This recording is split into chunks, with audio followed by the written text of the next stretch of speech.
How's it going, ladies and gentlemen? My name is RuffledRowlit and welcome to a brand new video. Today, guys, I want to specifically talk about my thoughts and my opinions and how good and how bad was the Indigo Disk DLC. I didn't do a video like this for Scarlet Violet or the Teal Mask. I will do a whole video on the whole franchise, telling my thoughts and opinions and if it's a worthwhile investment, I guess, buying these games. But what I want to talk about today is specifically the Indigo Disk DLC, a bit of a should you buy it type of guide, and also just a way for me to get my thoughts and opinions out on this game as much as I possibly can. So let's get started. First things first, which is the features. Now, I'm going to be telling you right from the bat, this game or this DLC does have a decent amount of features, and I think it has some great features.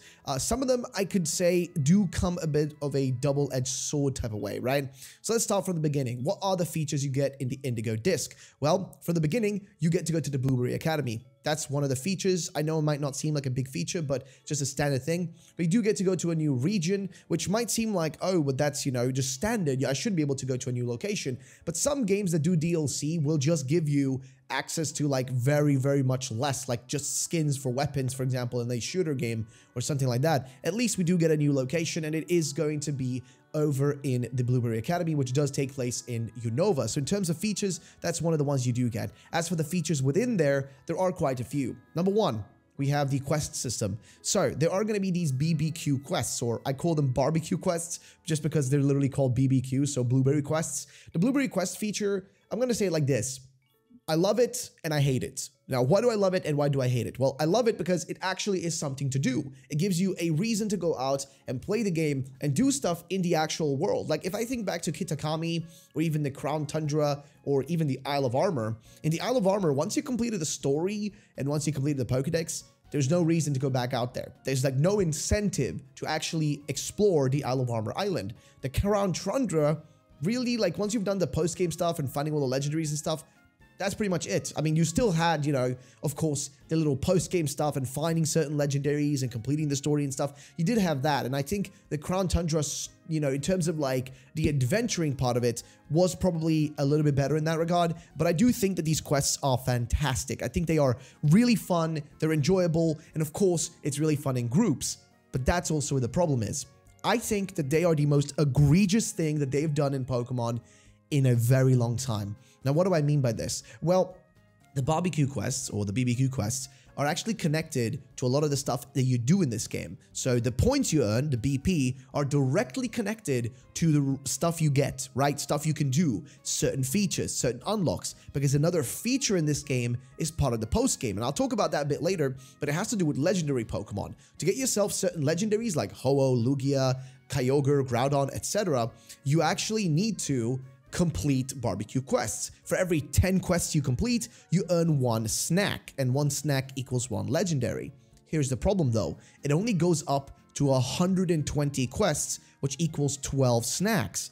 But there are 25 legendaries. So you might be wondering, well, if the actual guy stops giving me, is it version exclusive? No. Well, then what is it? Well, what it is group up. What do I mean by this? Well, for you to get the remaining 13 snacks, to get the 13 legendaries, you actually have to do group quests, which you might think to yourself, well, what's the problem with that? Well, that's the problem. If you don't have Nintendo Switch Online and join our Discord down below, you guys can do that if you want to, but if you don't have people to play with, you can't do it because you literally need to have other people to play with to get these quests completed. They're the golden quests. If you've been doing any playing an Indigo Disk, you will know exactly what I'm referring to, but the golden quests are only doable if you are in a group. If you're not in a group, you can't do them. It's literally impossible. And unless you know someone in real life who can do it with you, you can't do it. You might argue, well, what's wrong with that? Just go online and play with a few people. Sure, but that's what the issue is. The only way to enjoy a big feature, like you're already paying for the DLC, right? You're already paid for the Indigo Disk. The only thing, you know, that you should be paying for now is with your time, your investment and fun in exploring stuff.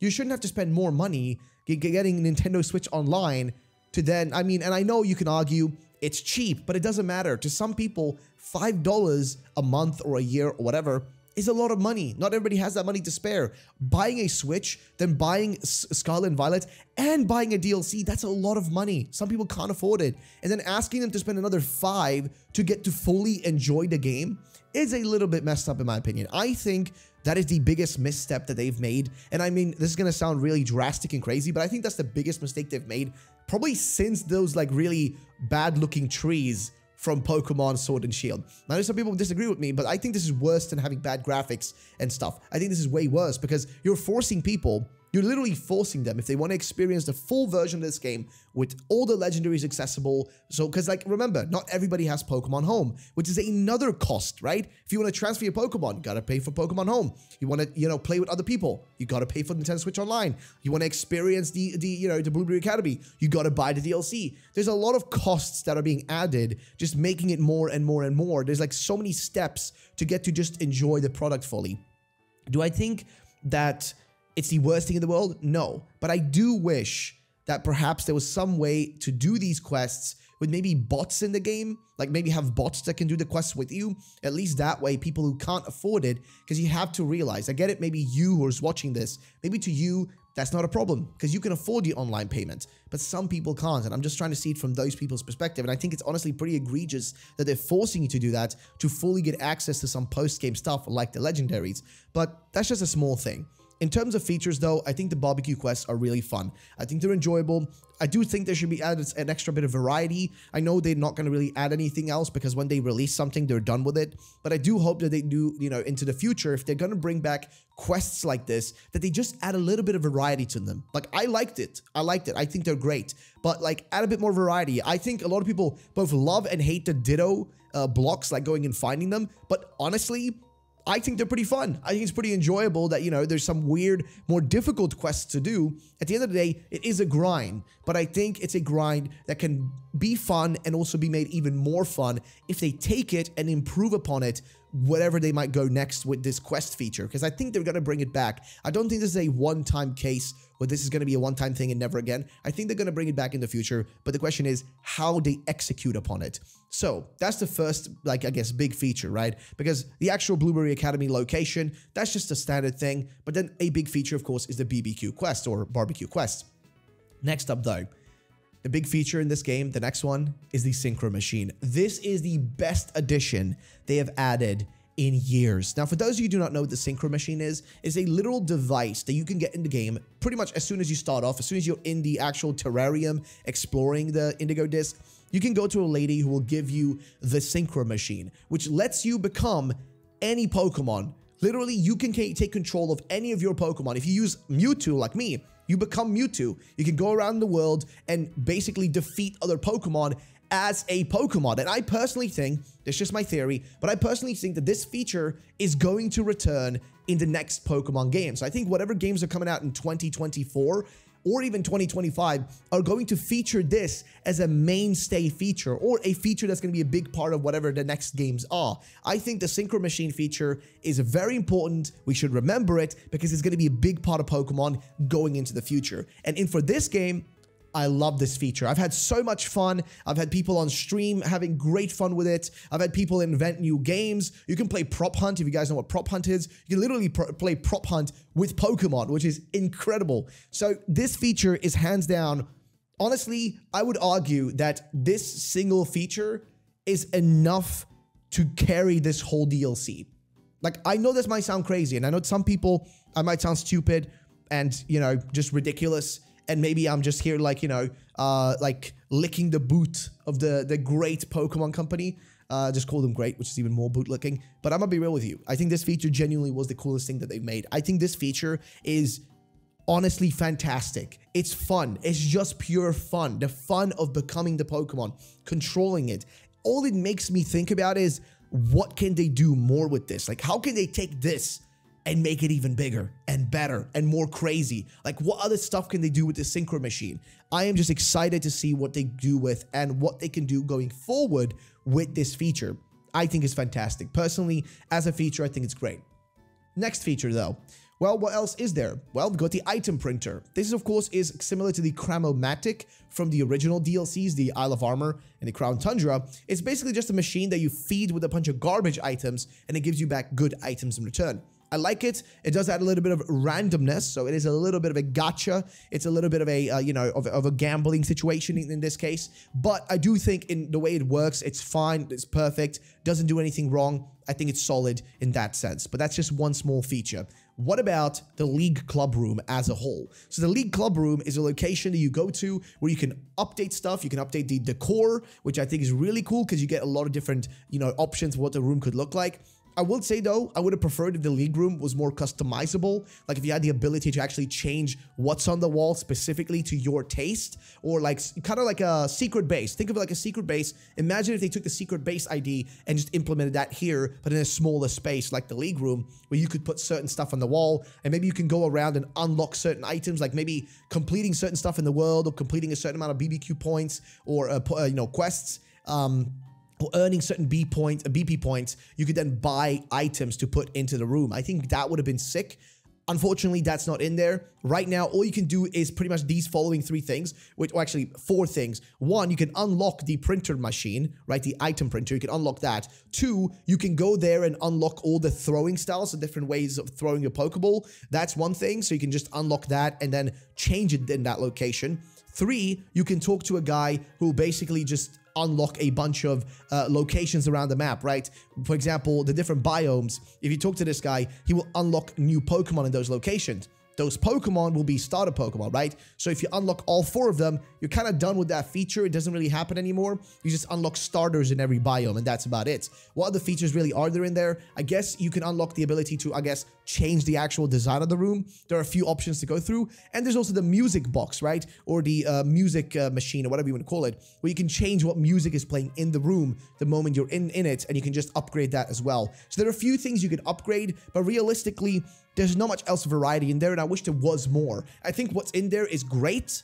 I just wish there was more. They could have added more to it or experimented a bit more with it. I feel like the way it is right now, it feels like nice, but not robust enough. Like I feel like it's like almost there, but it's missing something. It's like eating I don't know, a hot dog. Like you got a hot dog bun and you have the hot dog, but that's it. You don't have any, like, you know, like garnish and stuff on it. You don't have any ketchup, mustard, you know, whatever else you want to have, onions, pickles. I don't know what you like on your hot dogs, but basically it's missing that extra spice on top to make it taste even better. That's how I feel about the actual League Club Room. But they do have the feature of where you can invite trainers, the gym leaders. You can invite the gym leaders, the teachers, the Elite Four. You can invite all of these people to come and battle you. You can battle with them, trade with them. There's a lot to do in that sense. There's a lot of replayability, and there's enough things to do there. Of course, it's not the Battle Frontier, which I think is unfortunate. I think what people like about the Battle Frontier from back in the day, and why they want it back so much,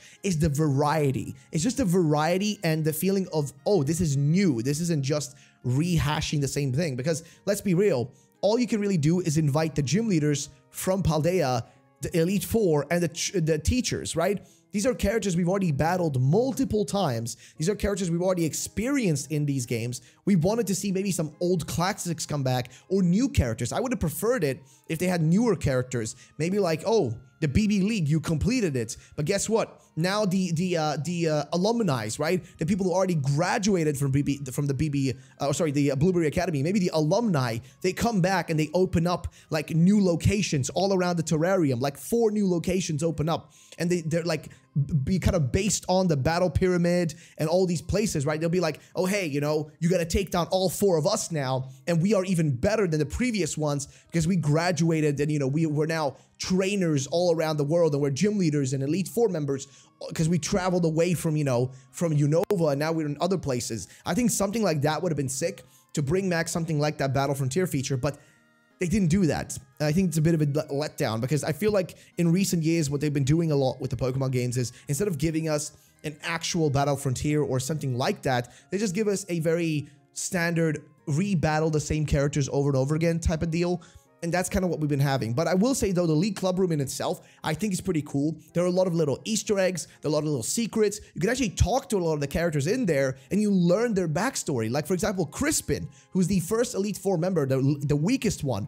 He actually got kicked out of the Elite Four because we became the champion. Because he was the lowest ranked one, and Kieran became a regular Elite Four member. So he got kicked out, which is pretty crazy. So there is a lot of stuff in there. there's definitely content. There's definitely stuff to do. In terms of as a feature, I give it a solid, I'm going to be real, give it a solid like 7 or 6.5 out of 10, which, trust me, for me, that's a high rating. I usually give stuff like 5 out of 10 when I think it's just good, right? For me, 5 out of 10 is good.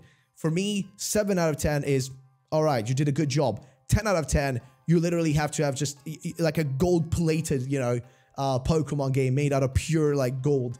But like, what I'm trying to say is, I think the feature in itself, a solid 7. I think it's good, but it's missing a little bit on top to make it just perfect. And it would have been better if they had a variety in characters that you can invite over. But I like it as it is. I think it's good. They could have definitely done more, but for what it is good. In terms of other features though, well, realistically, what else is there really? The flying feature. Okay, I'm gonna be honest, I hate the flying feature. I don't hate it for the ability to fly. I just think the controls are a little bit too, like, wonky, a little bit too inconsistent. Sometimes when I'm trying to turn while I'm flying, it becomes very messy and it doesn't want to go in the right direction. I do think the flying feature just kind of feels a bit wonky more than anything. I don't think it's bad. I think it's a good feature. Like, the ability to now fly around is great, but there's a big issue. Why is this locked away in a DLC? Why is this locked away in a DLC? I hate this. I'm sorry. But again, this is another problem. If you didn't buy the DLC, and I'm going to be honest like this, okay? As a kid, I was poor. I didn't have money to spend on this kind of stuff. I couldn't afford it. I got one game once in a while. That Game Boy right there, that ain't mine. That's my fiance's. That's hers. I didn't afford a lot of this stuff. I got a Game Boy finally when I was a kid. And if they had introduced a DLC for the game I was playing that featured some really cool feature, I wouldn't have been able to buy it. I wouldn't have been able to afford it. So I hate the fact that people will not be, like, if you haven't bought this DLC, you can't experience this feature. And it's also hidden in the post game, which is fine, I get it. If they give it to you early and you're able to fly around straight away, it would break the game's like balancing and stuff like that. And if you were able to fly to the location straight away and, you know, skip stuff, that would not be fun, I understand. But I do wish that this feature was something that they could also give to people who didn't buy the DLC. Like, maybe just as a part of the update to the game, you could be like, hey, you know, you've completed the game, but like you don't have the DLC. If you go and do the DLC, you'll get these extra things, but either way, here's flying ability, you know, because we got some candy that was sent over from that location, and this candy makes your Koraidon able to fly. I feel like I would have liked if it was something like that, but unfortunately, that's not the case. The feature itself, though, I like it, but it is a bit wonky, okay? It is a little bit all over the place. So I will just kind of end the feature section on there. I don't really know what other features to mention.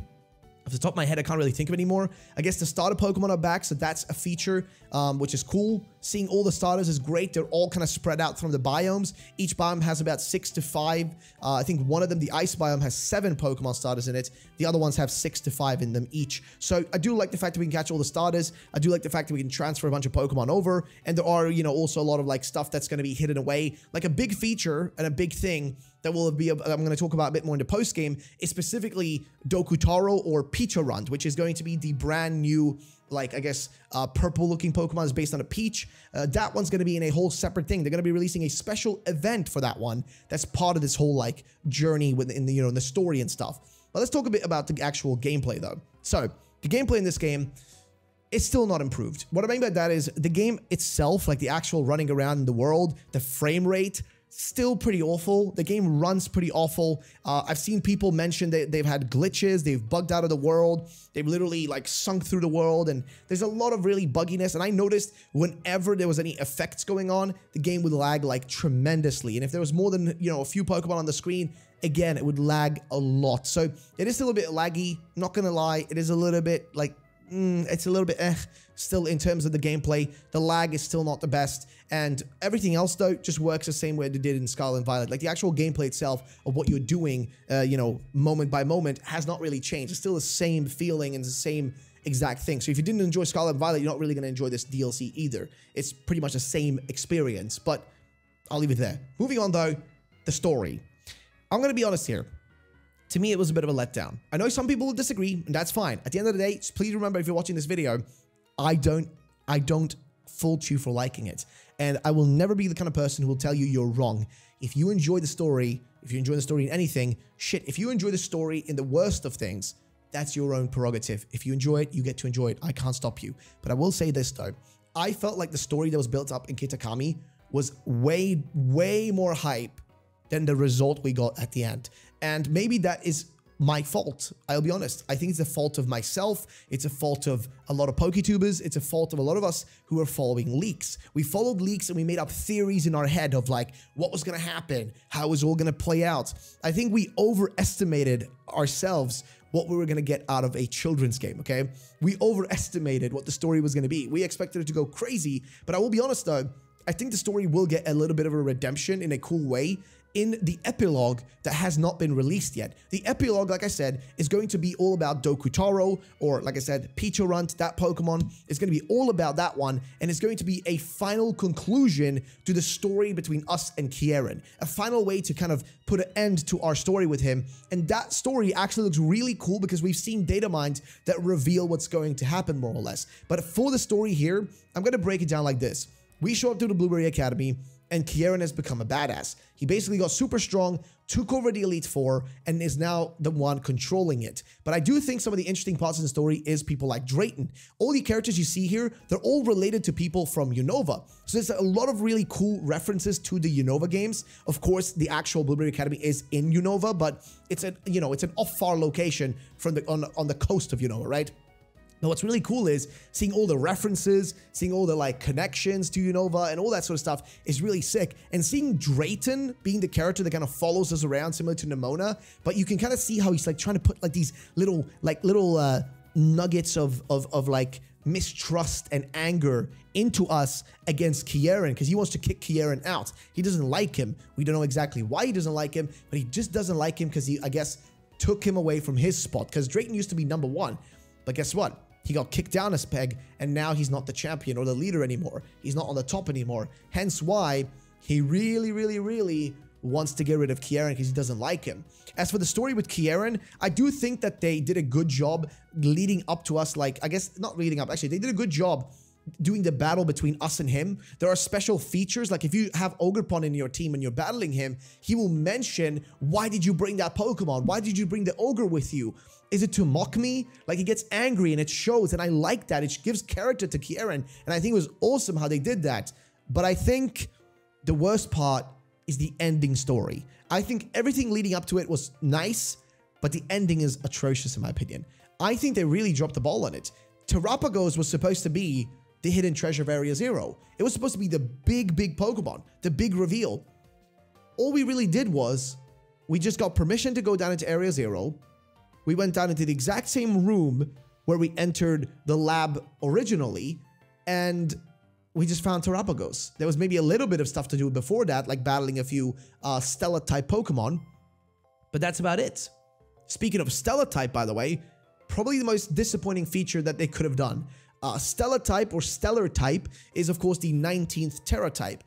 It's just not that interesting. It's very boring. I haven't really bothered even using it. I know maybe competitively it might be very useful, but to me personally, I just haven't seen any use cases for it that have made me want to use it. Of course, I could be wrong. From a competitive standpoint, for people who do competitive and VGC and stuff like that, to you guys, it might be the perfect feature. To me, it was a little bit of a kind of letdown. I expected it to be a bit more cool or do a little bit more, but for this, for the most part, all it does is just, it's a new Terra type that pretty much is a combination of all the Terra types, and it's kind of neutral. So it's not the most crazy thing in the world. But in terms of the story, I think that the issue with the story for me was when we went down into Area Zero to find Terapagos, it was kind of whatever. It was kind of like a very like a wet fart. It's just nothing. It didn't mean anything.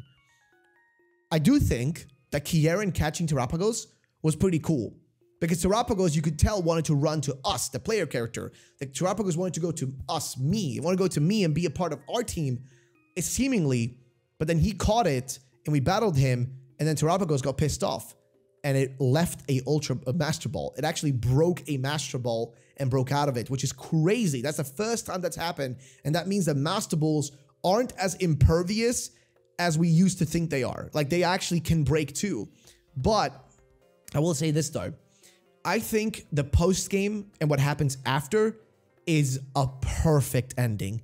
Oh my god, I loved it so much. Now, of course, it's not something you do in the main story because you kind of finish the main story first and then this happens. So this is a bit part of the post-game, and I'm going to talk a bit about different stuff in the post-game. But in terms of the story and what happened in the post-game with the story, once you've actually gone down, you've dealt with Terrapagos, you done all that sort of stuff, you caught Terrapagos and you have it in your team now, you will go back to Briar in the school. She will apologize to you, and she will apologize basically saying like, hey, I'm sorry for pressuring my desire to like prove that my, me as a descendant of Heath, and that Heath was like correct. And Heath, for those who don't know, was the man who wrote the Scarlet Violet book and who kind of put that whole like theory, and he went there investigating it. But she wanted to prove his theories right. And she realized, wait, my pursuit for this was a bit too intense. So the notes that she has, she gives them to you. If you take that book with you alongside Terrapagos and go to Kitakami, to the lake, it will summon none else than Turo or Sada, the professors. But these are the real professors. This is not the AI or robots. These are the real professors who've time traveled to us. And this is so perfect. What ends up happening is we give them the notes and they give us the Violet book. But what's crazy is those notes are what they use to build the time machine, and then all that information is connected.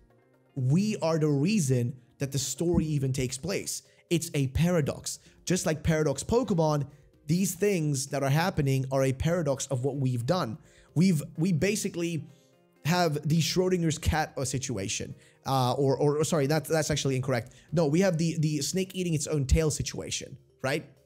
That's basically what's happening. We've got in a loop, which I think is such a cool way to end things off. Basically proving that we as the player caused everything to happen by giving the book to Turo or Sada, but them getting that book will have completed their mission or their work on the time machine. The part that they were missing was completed thanks to us. And because they did that, we then went through the story. Because if that didn't happen, our story would not have happened and we wouldn't have ended up in this situation to begin with. It's crazy and I love it. I love that it makes me go crazy and it makes me like think and wonder like, this is incredible. Like, I love that. But that's just part of the story though. I think the story went kind of like this. Kitakami built up like perfectly.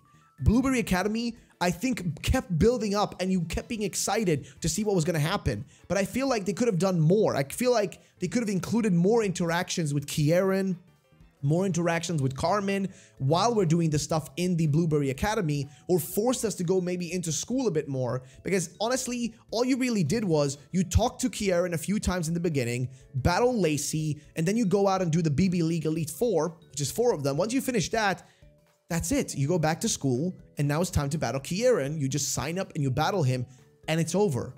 Like, that felt kind of like flat. I feel like if they'd done a better job there by forcing you maybe to like after every character you had to go to the school again, interact with Kieran a bit more, stuff like that. They did do a little bit of that. We did have to go and do those things a few times. To be fair, we did, especially in the beginning when we're talking to Drayton and stuff like that. There was a little bit of that and I think that perfectly did its job. I just wish there was more. Other than that though, I think the story went perfect, waddled a little bit, and then it fell flat, and then it went perfectly back up again. Now, I think it fell flat on the Terrapagos part.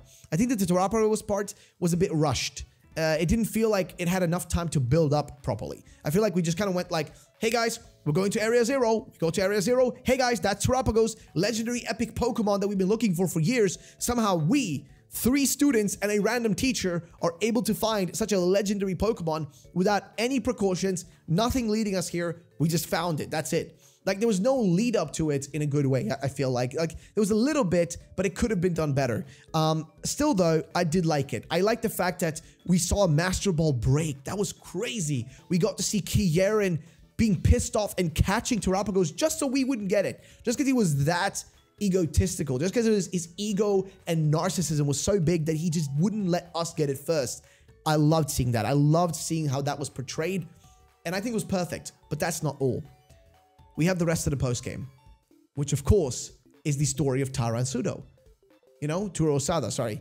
So seeing them again, getting a conclusion to the story, an explanation almost, like a bit of a vague explanation, but still an explanation of what just took place. All of it kind of comes together, you know? It all comes together in the end, and I love that. So for the story, for me personally, if I'm going to go through and rate everything so far, the features for me get a solid 7. The gameplay, I'm gonna give a 5 because the gameplay is just the gameplay, okay? There's still lag, there's still issues with it, it's still clunky, but it is what it is. The story, I'm gonna be real, for just the Indigo Disk itself, just because of what they did with Tara and Pseudo, I'm giving it an 8 out of 10. That for me is high. You might be like, I would give it a 10 out of 10. I would give it a 9 out of 10. For me, it's an 8. Why? Because at that ending, I got emotional. For a Pokemon game, I got emotional seeing Tara and Turo and Sada, sorry. I got emotional seeing them there, mentioning their son, Arvin, right? Talking about him. I just thought that was so cool. Just seeing that revealed, and it just, I don't know, it hit some like emotional beat in me, and I thought it was perfect. I think that's what kind of pushed me over to like give it a higher rating. But that was the post-game part that kind of saved it for me. I feel like that made me love this DLC way more and the story of it. But now let's talk about the actual post-game. So what can you do in the post-game? Well, like I mentioned, you can do the league club. You can invite people over, do the league club, all that sort of stuff. You can also make sure to go out shiny hunting. You can shiny hunt for Pokemon in the open world, right? You can go to the terrarium and catch shiny starter Pokemon. What else? Well, you can catch 200 Pokemon and go talk to Perrin. She will then let you go and find... this is also not post-game. You can do this before the post-game, but I still would include it, which is, you know, you can talk to Perrin and she will tell you where to find the Paradox Pokemon. You can go find a new Paradox Pokemon. What else is there, though? Well, there is one thing, and I think one thing where they dropped the ball a bit. The legendaries. I already talked about this a little bit before, but the legendaries only show up and will only be available once you've completed the main story. There'll be a character called Snacksworth. If you talk to him, he will actually give you snacks based on how many quests you've completed in the Blueberry Academy. And if you completed 10 of them, you get 1 snack. There are 25 Pokemon, okay? 25, okay? Got 25 of these to do, or catch rather, and they'll all be found in Paldea. And what Snacksworth will do is, he'll give you very small details and hints as to where you can find them, and then it's just up to you to go out into the world and search for them. In that regard, I love it. What I do not love is the fact that there's 2 issues with it. 1, they're shiny locked. Why they did this, I do not understand. Why they made the decision to shiny lock legendaries this time around makes no sense. They didn't shiny lock them in the Dynamax adventures. They didn't shiny lock them in anything before that. I mean, they've shiny locked Pokemon in the past, but they didn't shiny lock it in the last 2 generations as far as I'm aware. Oh, sorry, in the last generation, they didn't shiny lock it. So why now? Why do you have shiny lock these? It's so simple. Just leave the shiny, chance on. That's all you got to do and let people soft reset for it. Like, it seems ridiculous to me that this would be a thing that they wouldn't do. It's such a small aspect, but they decided to drop the ball on it. And I am personally really disappointed by that. Like, I really think they could have done a good job here, and they decided to just take it and fumble it. That's one of the issues. The second issue, which I talked about at the beginning, is why are 13 out of 25 of the legendaries locked behind group quests? I'm sorry, but I'm going to put it like this. Some people don't want to play with others. Some people can't afford to buy Nintendo Switch Online. Just please don't lock this stuff behind group content. Like, this is stuff that people want. Like, for example, the issue as well is when you're getting these snacks, you cannot decide which snack you want to get. So, for example, like myself, I love Lugia. Lugia is my personal favorite Pokemon. Sorry to Rowlet. I apologize, buddy. But for me personally, Lugia is my favorite Pokemon. And if I got Lugia's snack on my 13th choice after already doing 12 group quests, or sorry, I didn't get it, right? Maybe I did 120 quests solo, and then I unlocked my first 12 legendaries, and now I'm like, oh wait, I didn't get Lugia's snack because it's random. Keep in mind, these snacks are given to you random. They're not in a specific order. They're random. So what if I didn't get Lugia, the one Pokemon I wanted, I didn't get a snack for, and now they're just basically going to tell me, hey, dude, you know the one Pokemon you want to get a legendary of? You can't get it. You can't get that one because you don't have the group snack quest done, which is ridiculous. Like, I hate that part. I personally, that's my biggest gripe with this DLC. I know it might sound ridiculous to some people, but that's personally, to me, the most horrible thing they did with this DLC is that they locked that specific post game behind group quests. I just wish they didn't do that. Everything else I love about this DLC. I genuinely think it's perfect, but that part, just a drop. It's just a massive drop in massive failure, I think, and I don't think it should have been locked behind it. But what else is there to do in the post game? You've got the legendaries, right? You've done those. You've got the Synchro Machine, which I think is fantastic. 10 out of 10 feature. I'm literally going to say it like this. Without the Synchro Machine, this DLC would be far lower for me. But the Synchro Machine makes this DLC a way higher number for me. Like, I want to give the just that feature on its own is a 10 out of 10 for me. And I think it could still be improved. And I'm still giving it a 10 out of 10 because I think it's a great feature. It does have one issue. You can't catch Pokemon while you're in it. But I hope they fix that. Nonetheless, or not fix it for this DLC, but fix it for going forward if they bring this feature back. However, what else is there to do? Well, you've got the legendaries, you've got the Synchro Machine, you've got the League Club where you can invite all the gym leaders. You can also go back and do the Ace Tournament. So the Ace Tournament back in Paldea is doable again. You can actually go back and do it again because it will be returning. It is back now, and you can do it, and it'll have different teams and stuff. So that's at least pretty cool. You got that again. But what else is there? Well, you can go and talk to Atticus. You can buy new cool outfits. That's something you can do as well. You can go and do a little mini side quest with, specifically for this Atticus thing, you can do a mini side quest with the guys from Team Star. They will actually be regular students now. You can find them in school back in Paldea and talk to them and interact with them, which is pretty awesome. But in terms of features, I'm trying to think of what else there is. Well, you got the raid battles. That's standard. It's already there. What else is there? I can't really think of much else. Because right now, I've finished this DLC. I'm pretty much done with it. I don't really know what else to do. I'm probably going to be shiny hunting. That's probably the biggest thing you can do. That's most you have left to do. Probably do a little bit of competitive, but that's pretty much where it ends for me in this journey. And you know what? That's fine. I feel like we expect games to last for hundreds of hours and stuff, but honestly, I prefer way more a game that lasts me 3 hours, but in the end, I feel happy and satisfied, than a game that lasts me 100 hours, but it feels like I'm grinding and losing my life away and not even having fun in the process. I'd rather have 3 hours of fun than 100 hours of kind of okay time. You know what I mean? Like, I prefer taking 1 hour of my life and doing something I really, really enjoy than spending 10 hours doing something I kind of enjoy. So that's where I pretty much am going to be ending that, guys. In terms of the post-game, that's pretty much all I have to say about it. I don't really know what else to mention. There are, of course, small things you can do. You can go and find all the items you need. You can try to get Master Balls from the item printer, which is really cool. So there's still stuff to do in the post-game. It's just that I can't think of them off the top of my head because I'm making this video as a commentary as I'm recording this. I'm just kind of thinking of stuff as I go because it's not very much of a planned out video. It's just a bit of a rant. But I want to just do a conclusion here. What do I feel about the whole thing? What do I feel about the Pokemon that were included? I think the designs were sick. I do wish we had more of them, but Archaludon is really cool. I think, you know, stuff like, I mean, Archaludon is really cool. And I guess some of the stuff you can find in there is pretty awesome. Like, you've got the Terrakion Paradox, you've got the Cobalion Paradox, you've got the Entei Paradox, which is my personal favorite, and the Raikou Paradox, right? So, all those look sick.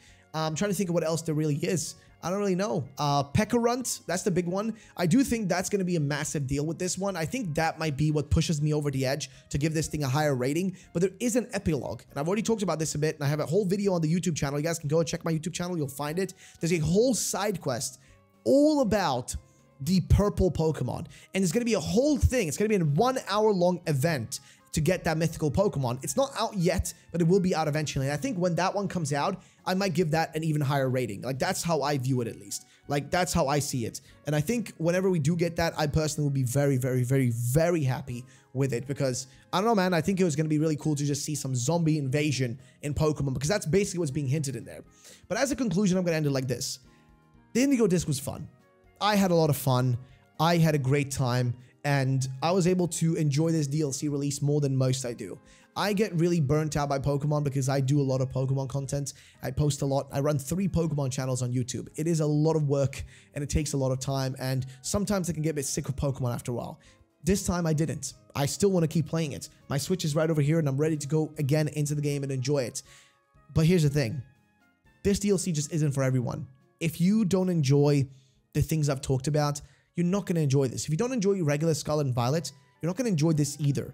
If you didn't enjoy Kitakami or that game, like that DLC, you're not going to enjoy this either because you kind of need to play Kitakami to understand and have a better feeling for the story in this one.